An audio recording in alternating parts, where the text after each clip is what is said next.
Hello there, my friends. Welcome to the Glow Up Method, where we talk all about personal development, empowerment, all in this quest for us to live a life that we're proud of.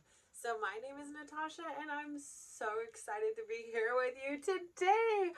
Oh my gosh, I just have to start by saying I'm really proud of you. I don't personally know you, or maybe I do, but I feel like I know you. I feel like I'm so grateful for you, for each moment, like each part of a video you watch, like every single like, every single comment. I read them. I care about them. Like, there's one woman who has been commenting almost every day, and I'm just so grateful that this wonderful thing called the internet, right? That has made our paths collide right now. And, again, just like anything else in life, we don't know if it's a season, we don't know if there's a reason, and we don't know if it's for a lifetime. But I'm so grateful. I'm so grateful for just every second that she has taken this time to reach out to me, and it really means so much to me. And I just think, like, that encouragement means the world, right? And what it really makes me start thinking about, so she today is the motivation, and I really hope, I don't want to like put her name out there, but I really hope that she knows, because every day since I started, she has left me a message. And really, she is just such a blessing in my life right now, because, again, I'm at the stage of life where before I would have been desperate for likes. I would have been desperate for subscribes. I would have been desperate for comments, and I would have been waiting and watching and refreshing, just like I had been stepping on the scale, like waiting, seeing, is the scale moving, and is it going up? Is it going down? Like, what's it doing? And I'd have this whole desperation energy in there. And again, like I've said here, my whole point here is not the outcome. My whole point is not to get monetization. My whole point is not that monetization is a bad thing. It's just not the motivation for it. The whole point isn't to become some, famous like, that's not the point. Yes, perhaps these things happen down the road, and I'm suddenly at a Safeway and somebody recognizes who the heck I am. Like, that may happen. I don't know. That wouldn't be the worst thing that has happened in life, because I'd love to meet somebody face to face and be like, oh my gosh, like, hi. Here I am in real life, like, here you are in real life. Like, I think that would be really cool. But on the same turn, it's not the motivation. The motivation is the love of what I'm doing. When I sit in this chair and I know it's time to sit here with my friends and just be real and honest, and and give whoever's on the other side of this screen the reassurances that I needed when I was in a different place in my journey. I felt like I was really alone. I felt really shameful and guilty and wrong for the things I was thinking. I felt really not good enough. Like, when I thought, like, oh, I'll write a book, and then I read a book and it's all perfectly published and edited, and you're trying to figure out, where do I go to get a book published, and everything you see is like either some gimmick trying to sell you money, just try to sell you something for a lot of money, or it was this beautifully polished and published production, or even on a YouTube where it was like something very accessible by everybody. It was like, oh, but you need this equipment, you need this lighting, you need this thing. And it was just really overwhelming. To me, it was the equivalent of saying, I'm a 300-pound woman, and then making this choice in my mind and say, oh, I want to lose over 140 pounds. It just seems so big and hard when the distance between where I am at and the distance of where I want to be seems really big. And so for me, putting out something like this without the shame and the guilt that it isn't perfection. Like I said, I've filmed since, now in September, and I filmed still every day except for when I was on vacation with my family. And then I think when I came back from one of the vacations, I was kind of jet lagged and exhausted. So I just was like, listen, I'll come back at it on a Monday or something like that. A couple days. I just needed a couple days to unwind before I got back in the chair. But other ones I've done it the night I got home, and other ones the next day. So, give or take, I have a big arsenal. So I figured it's okay if I missed a day after vacation. But ever since then, I've always, and like one day I remember almost missing, and I was like, oh my gosh, I like needed to put my clothes back on. And I was like, holy smokes, I was like ready to get in that shower. I was ready, and I was like, I know I'm forgetting something. I was like, oh my gosh, I forgot to do my video. But that's how it be some days. Like, life is just sometimes too crazy, and I'll be doing them at 11:30 at night. I'm like, I'm getting it in somehow. But I say all that to say, I say that a lot. I'm sorry. I'm not sorry, actually. Sorry, I'm not sorry. But I really, really started thinking about, like, it had left the impression on me. And I was thinking about her gesture, about how kind it was, and how grateful that she had found me, and that she didn't feel like it was a mistake, and that she could really relate to the things I was saying. And then I was like, see, this is exactly, like, literally, if she is the only person who ever watches, and honestly, sometimes I struggle watching the whole damn thing. I'm like, okay, especially when I was like in it for an hour a day. I'm like, oh, I am so glad I pivoted and was like 30 minutes. Like, that's it, like, and even still rewatching, I'm like, I think I could do like 15 to 20. I could, if I could just, get a little bit more on the concise side of things, I could free up 15 minutes of my viewers' time. And, but here we are still. I haven't got that far. Like, baby steps, baby steps. So, but anyways, I say all to say, so again, like I said, that was all I ever wanted. Like, to me, that is the outcome I wanted. It is the equivalent of the £1. It is the one person who watched. And that £1 made it all worth it. And that one viewer makes it all worth it.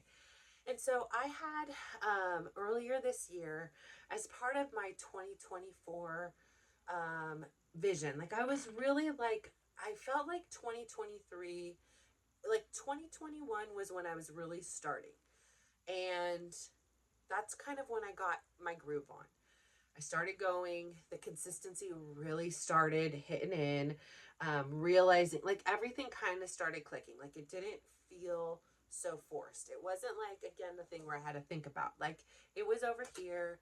It was just now it being integrated into my life. What I'm talking about is the change in my life, right? The exercising, which is walk. I was trying different things. The self-care time, the scheduling time for me time. That at that time, Chris and I were really, really heavy into couples therapy. So it was like a lot of like mental, a lot of health, like physical health, a lot of time to myself to get clear with my own thoughts.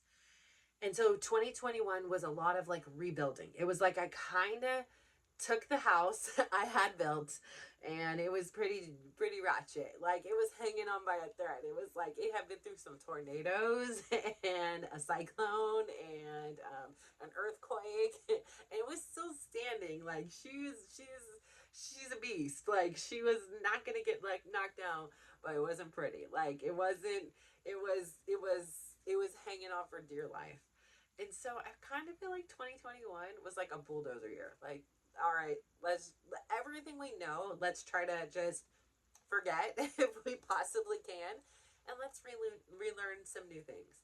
And so that year was really a lot about kind of going to the other side, where it was like I didn't really have comfort in it, but I had to be really strong and convicted and be like, no, this is my time. Like, it was like I needed this fierceness. Otherwise, that other side of me that was like, wait a minute, they're not gonna like us, and oh my gosh, like, things aren't gonna, like, the house isn't gonna go on without you, and if you don't cook every single meal and you don't pick up the kids every time, what's gonna happen? Like, so it was a lot of letting go, but it was a lot of each time I let something go, like, say, no, Chris can pick up the kids. Like, I don't need to pick them up and take them to every single practice. He's a parent too. He can participate in this.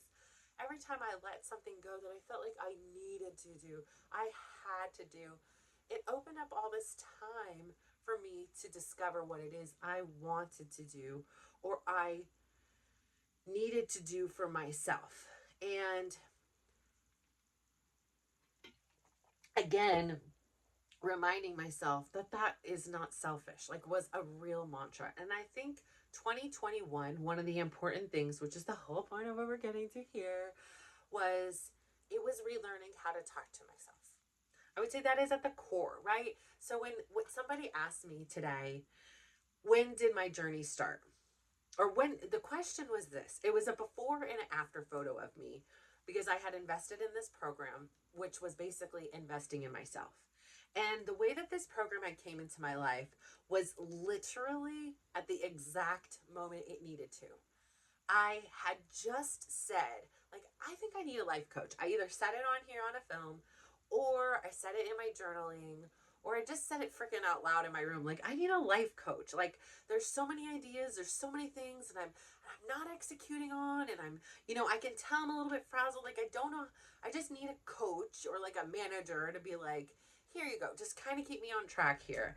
And I've always been my own coach. I've always been my own manager. Like, beyond, like my dad saying you have to be home at a certain time or whatever. Like, but again, a lot of it was self. It was just like, I didn't want to get yelled at. I didn't want to get in trouble. I didn't want to this. So like my fears kind of ruled me and dictated what I did or didn't do in life. And so would you know it? Like, I swear, either the internet is listening to me or the universe is. Maybe they both are. But suddenly, I read this email that I had been getting for like a month, and I like actually read it. And I was like, this is intriguing. It was like a program, it was like a 6-month program with one of my mentors. And she only offers it once a year. And I really thought about it. I was like, But I want to say, I have kind of forgot, but I want to say it was like $1,000. And maybe to some people that's like not a lot, but to me that was a lot of money. Like, and a lot of money to invest in myself. Like, my kids need $1,000, I'll figure it out, right? Like, not a problem. But I needed $1,000 for a class, for coaching, and it wasn't even like one-on-one and personal. No, never, ever, ever would have happened. But there was something about it and the timing. Again, it came in my inbox for a month and I didn't read it, ignored it, whatever. But something on that day, at that particular time, it clicked. And instead of being like, I ain't spending $1,000 or whatever it is, I really like just for like a pretty quick second. And I'm not very spontaneous when it comes to like spending money. I'm not the one. I've told you on here, I'm pretty frugal. So I was like, I think I might do this. I think I might do this. And I remember like sitting there, and I didn't remember if it was literally only open for one day or 2 more days. And I was like, I was probably just like one of those gimmicks. Like, it says it's going to close, but oh, wait, there's more. Oh, we reopened it. And it never did reopen. But I think it was like one day. And I know it was late at night. So it was either that evening or I slept on it for a night and then decided to do it. And I invested in myself. And I remember reading a book, or not reading, but listening to an audiobook. And I don't remember the way the person exactly said it. And I don't even really remember which book it was. But it was talking about how, on your personal development journey, there's stages, right? And one of the stages, like, of the evolution is when you start to invest in yourself. Like, this particular person was talking about going to like live events, like, the Tony Robbins and things like that, where you go and you, again, similar, right? It's coaching. To be fair, I mean, I've listened to so many books. I've listened to many things. I've seen, people in person. I've seen people in person, or not in person, but on live events online. And again, 99.9% of the time, they're not saying something new and mind-blowing that I've never heard before. But there's always the way they have their own unique spin to what is being said. And the fact is the same thing is being repeated and repeated. Why? Because it has proven success, right? Like, it works. And it's not always glamorous and glitzy, but it works. And so I just had decided in that moment that I had got to the point in time where I was going to invest in myself. And so part of this program, the long story short of it is, there's a community and you share with the community. And I have throughout the 6 month journey, I've gone through different phases. I've gone through a lot of different things within the 6 months. And I really, really felt compelled to share. Like, sometimes I share a lot, sometimes I don't share. I just run out of time, right? There's just so many things that have, happened, like trips, broken bones and knees, and a lot of physical therapy, for me, for the kids, and, just life, right?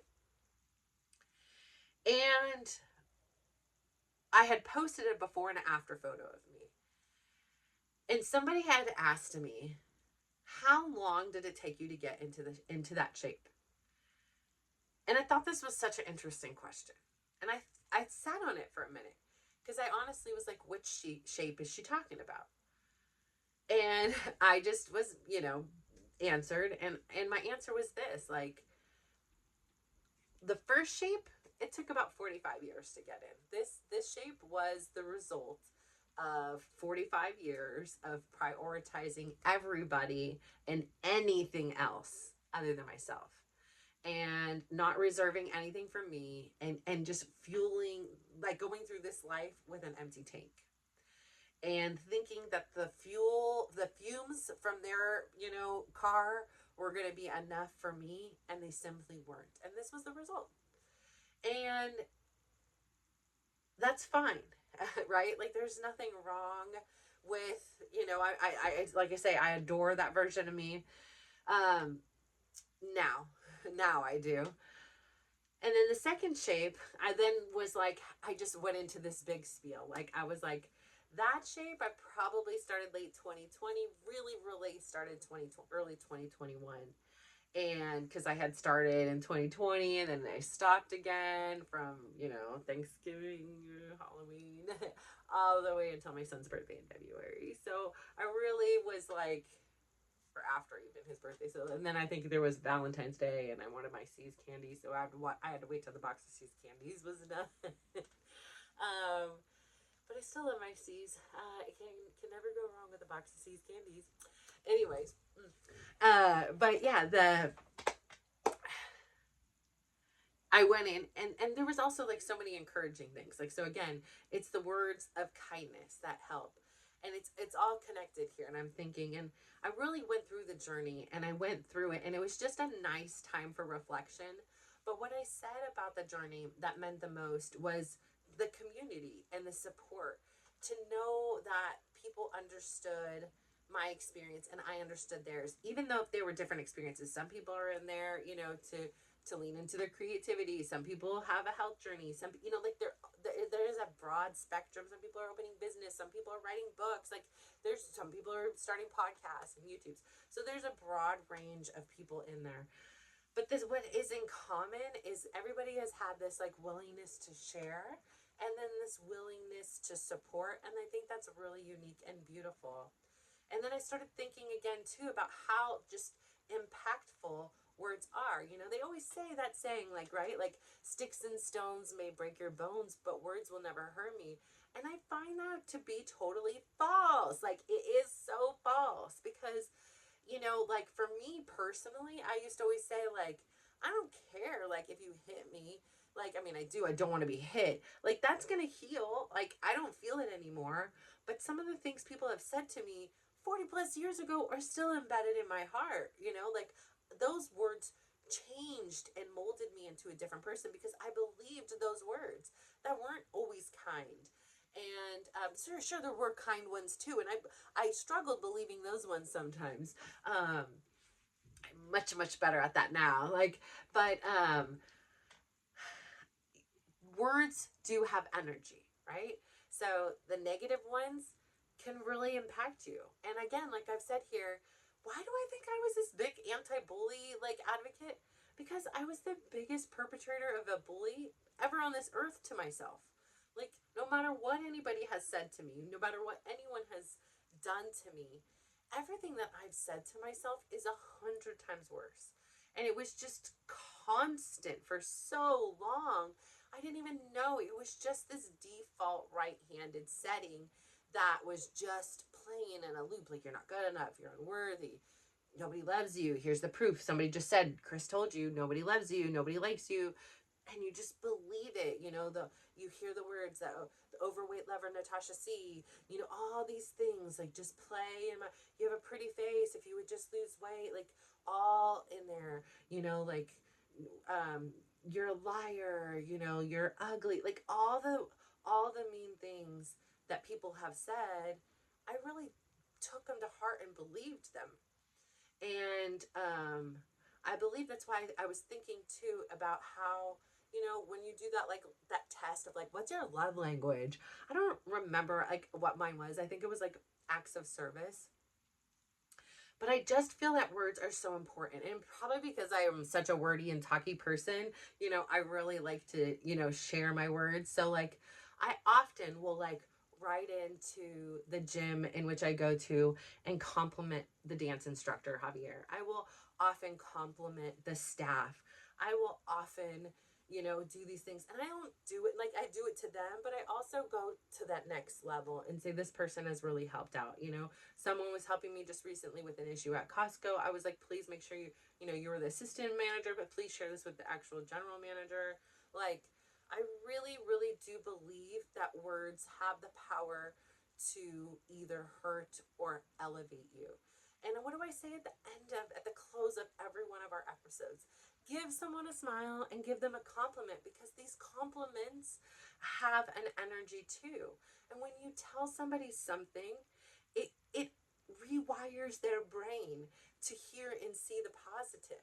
I was outside doing some gardening and my neighbor had came out and she's like, how are you? And I was like, I'm doing really good. I'm just over here living the dream. And she said, you know what? One of the things I love about you is that you're always saying something positive and good. I feel like every time I ask somebody, how are they? It's like, oh, this, oh, this, oh, this. And I think they often forget, like, how lucky we are. She's like, look around right now. I'm like, I know, we have a hummingbird visiting us right now. The weather is beautiful. Like, there's no war. There's no crime happening in front of us. Like, we've got it pretty good. And I know that behind closed doors, things can sometimes be very, very chaotic.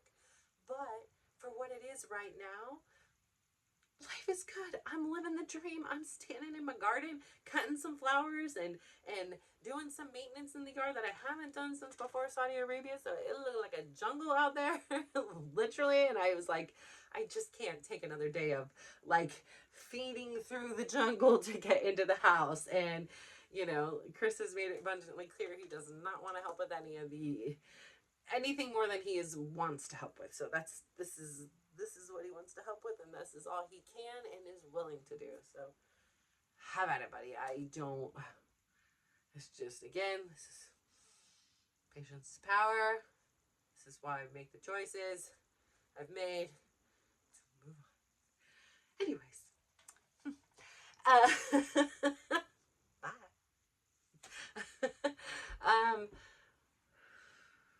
Anyways, but how lucky am I, though? Really, truly. I'm just out there gardening, pruning my flowers. And, it got me to thinking, there's a lady at the gym, and every time I check in and she sees me, she's like, there's the smiley lady there. I say, why not, right? Like, I get to come to one of the nicest gyms in the Bay Area. Like, this is a privilege. Why am I going to sit here with my sourpuss face? Like, I can move my body and come in here. A lot of people can't. Like, a lot of people can't for many reasons. So why not be happy? Like, why not spread joy? And so giving a compliment helps twofold, right? Like, when you see somebody change and the impact of your words, something changes in you too. And it's such a powerful, yet free, yet readily available thing. And when we start noticing the good in other people, it helps us to also start seeing the good in us.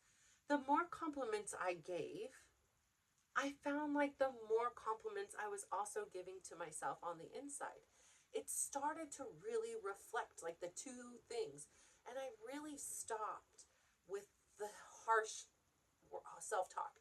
And when I would pick up that right hand and start using it again, I would like say, over here with the left hand, like, no, this isn't true. Let me explain to you why not. Like, we're going to over here and have like a court session here. And I'm going to show you why it cannot be true that, you know, nobody likes her because this person likes her. And if one person likes her, then the whole theory is debunked because nobody is nobody. That's zero. So I say that all to say there's so much power in our words. And yesterday I had went into the gym, or the not the gym, I felt like the gym, it's the children's gym. It's called physical therapy. I've been there every week, multiple times a week, sometimes 2, 3, 4 times a week, and I feel like I should work there at this point, or at the very least have a reserved spot. They feel like family. It's going to be a bittersweet moment. I already have the gifts planned out for them. So when that day comes and the kids have graduations, I almost want to like have them wear graduation caps because I don't see how we're gonna just leave there and be like, I have no more appointments. Like, wait, what? Like, can I just come hang out? Can I have pastries with you guys? Like, can we come just talk fantasy football? Like, at least give me the updates. Like, how are your kids? Like, how's school going? Like, I need to know these things. Like, I'm fully invested in you now. So I say all that to say, I walk in and there's this big sign and it says, congratulations. One of the people and another people and another people. Well, one of them has, of course, he has been instrumental in the coordination of my kids' care. And he's always so generous with his time. He's always so trying to fit us in. And happens to be the husband of my favorite patisserie, which we didn't know. It was this whole thing we didn't know. I'm literally sitting on his wife's Facebook. I don't know, the two are related, ordering desserts, and I could have had him delivered to me, but no, I didn't know. We didn't know, but I was fully in support. So I loved it. I loved the unfolding of the events. So anyways, I had helped in just a small part because listen, he did the job. Like, my letter is just a little cherry on top. It's nothing he didn't deserve. But I had wrote in a letter and he was nominated for this particular award. And they said that during the announcement of him getting the award, they actually read parts of my letter. And so like that felt so like special that like there's just so much power in our words. And, you know, this is like Stanford healthcare. Like, these people are smart. And, you know, here they are reading part of my words. But they came from the heart, right? Like, there was nothing I was said. There was nothing, like, in it for me. Like, I wasn't like I was getting a free pastry out of it or something, you know? I just really wanted to put something good in the world and know that something I've said to somebody has left an imprint, you know, like, and it may have never been him. And the same thing goes with my instructor. Like, I have written to the head of the department for the people that do the style of dance he does, and really said such sweet and kind things about him. And I never expected him to find out about it or hear about it. And then he's like, I heard what you did. And I was like, stop it. Like, you weren't supposed to know. But I just really, really think it's so important to let people know that you appreciate them and you're grateful for them. And it holds so much power. And you never know. You may be the only smile somebody sees today. You may be the only words of kindness somebody hears today. They may not even be in a position to speak kindly to themselves. So your words hold a lot of weight. The things that people say to me before, I would have imagined when I wasn't healthy, I literally would have not believed them, and B, on some other way, like been addicted to getting some kind of form of like validation from somebody else. And now they are literally cherries on top. Like, it is so nice to hear. I appreciate everybody who says kind things about me or notices my energy. Like, especially when it's something that like aligns with me. It's just like a yes. like they see me. Like it wasn't like I was trying to be somebody else and that's who they saw, and now I'm worried, like how do I still be like this person? No, it's like they see me, and they appreciate me, and they want to do this kind thing as share their kindness with me and share these kind words. So when I tell you to please smile, go give somebody a compliment, I mean it. And I every time I tell you something like I appreciate you, I'm proud of you, I know how challenging it is to start and then sometimes stop and then start again. I know how challenging it can be simply sometimes to just get out of bed. I know how challenging it can be to say something nice about yourself to yourself. But start doing so. Do it in a mirror in a bathroom where nobody's watching, and do it out loud. Like, let yourself hear something nice besides what's going on in the head. You know, I used to do a little trick to myself, and then I'll leave on this.